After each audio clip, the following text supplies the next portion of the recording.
All right, Swiss yen. I think it's gearing up for a buy here, so we're gonna have to adjust these a little bit, these little parameters. I love these things so much. They really help put into perspective what I'm looking for every month. Put them right down to 162. Put this to 168.5.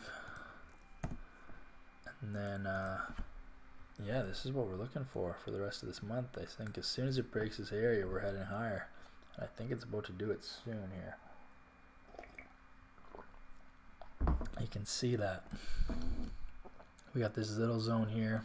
The price was it was holding in, but it was not a significant zone. But now we can see that price has actually created its real zones for the month. You got something like this, comes down right at this 162 level, gets bought up. You got this bullish engulfing candle out of this zone, back into this area here,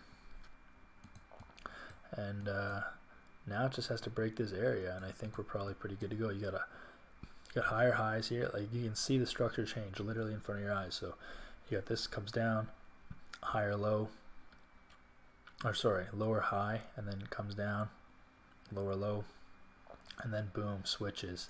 So now we're looking for our higher low to be put into play here, and then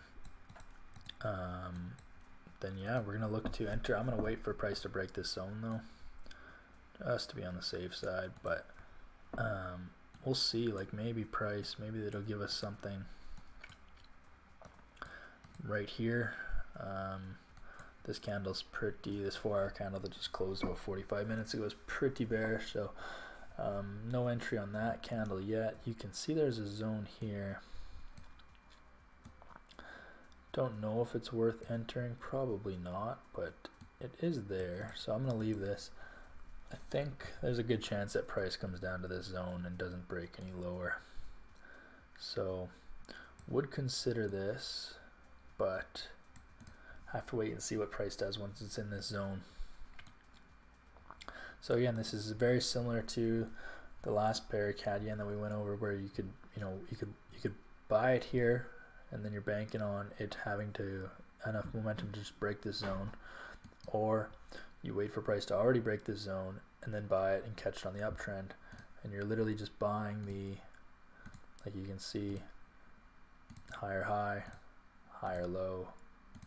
You buy it here and then target higher. But I'm in no rush for this one either. I don't really I tried not to rush any pairs, just let it. If I gotta wait a few hours to get more confirmation, that is totally okay with me. So right now this candle, this previous 4-hour candle, is just pretty bearish, coming out of this zone. So I just want to see where it gets stuck. I want to see if it starts getting rejected in this zone, that's good. Or if it has to come right back down to this 162 level. I mean, it is what it is. That's not too bad either. One of these areas will most likely hold it. You got this moving average also coming up to function as support. That's on the 4-hour. And then, I mean, as far as like yesterday, you have this super bullish engulfing candle here. So, and then today is just a bit of a pullback candle after hitting this zone. So I do think this is ready to pretty much enter a long position, but I'm just going to wait a little bit longer for some more confirmation. But yeah, I do think it's pretty good. I mean, it's pretty much holding right at this. You can actually see there's another level here.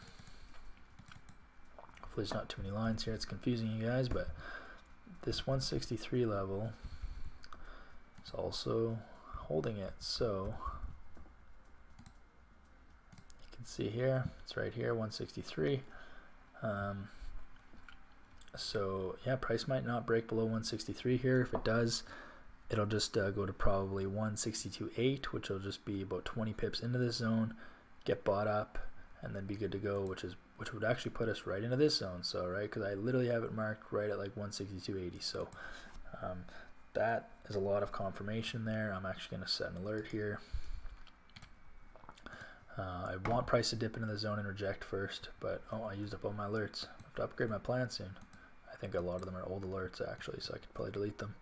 But Yeah, we need price to come down into the zone, and then I want to enter long. I think that's your best bet. I think you get a massive risk to reward. I think all these yen pairs are shaping up real nice. I think the first week of the month was kind of a write-off. It just was flat, didn't know what it wants to do. There's not really any volume in the market, and then now this second week is where where the monthly move really starts to take place, and where you really get in on the trades for the month. So that is Swiss yen.